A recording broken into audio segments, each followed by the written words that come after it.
I hear this quite often.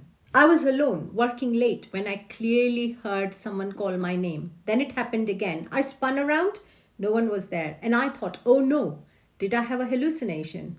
Do I have schizophrenia?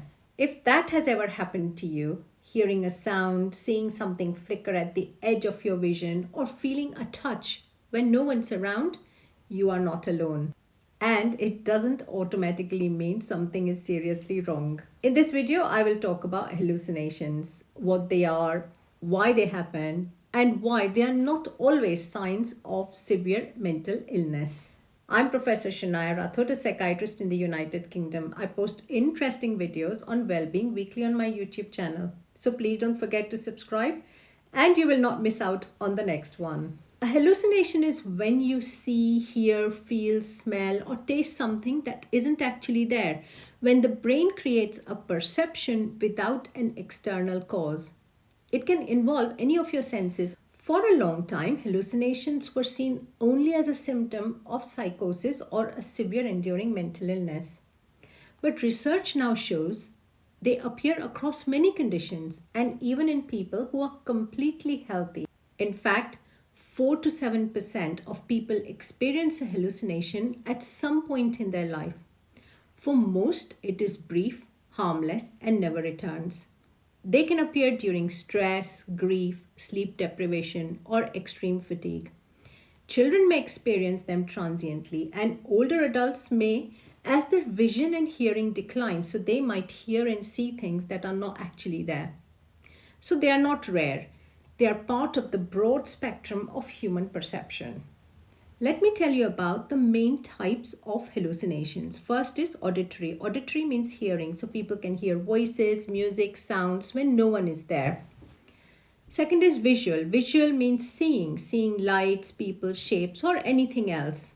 Third is olfactory, like smelling smoke or perfume without a source. Next is gustatory, which is about taste, like bitterness, metal. Next is tactile, where some people feel that insects might be crawling or someone is touching them. And then there is hypnagogic or hypnopompic hallucinations, and these are vivid experiences as you fall asleep or when you wake up. Hearing your name, seeing a shadow, or feeling like you're falling, completely normal. They happen when your brain is half dreaming and half awake.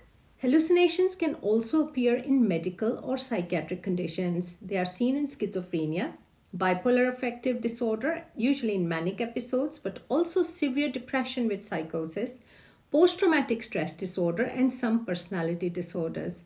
They can also happen in Parkinson's disease, dementia, epilepsy, thyroid problems, vitamin deficiencies, or after a brain injury. Substance use and certain medications can also trigger them, especially during withdrawal periods. And people with sensory loss, like significant hearing or vision impairment, can experience vivid hallucinations as the brain tries to fill the gaps. So while hallucinations can point to an underlying issue, the context matters far more than the experience alone. Now, let me tell you, not all hallucinations are distressing. Some people find them comforting, like hearing a loved one's voice after bereavement. Others find them frightening, especially if the voices are hostile, commanding, or critical. That pattern is more typical of psychotic disorders.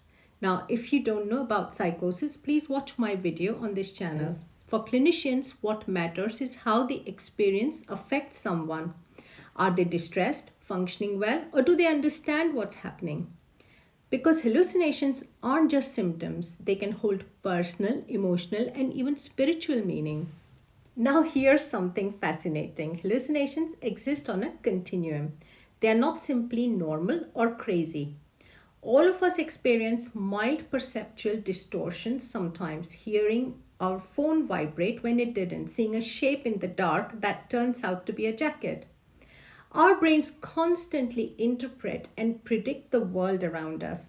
When we are tired, sick, grieving, or stressed, these predictions can slip, and we might make sense of something that isn't there. Now, that's not madness. That's human neurobiology doing its best with limited information. So, what should you do if you experience a hallucination? If it happens just the once, especially during periods of stress or fatigue, it's usually nothing to worry about. But if it happens often, feels distressing, or interferes with your life, talk to your doctor or mental health professional. Treatment depends on the cause. Therapy, medication, good life hygiene like sleep, healthy diet, they are all helpful treating the medical condition, reducing substance use. And if someone you know experiences hallucinations, the best thing you can do is listen without judgment. Ask what it's like, show empathy, because stigma does far more harm than the experience itself. Hallucinations are one of the most intriguing and misunderstood parts of being human. They remind us that perceptions aren't perfect. They are our brain's best guess about reality.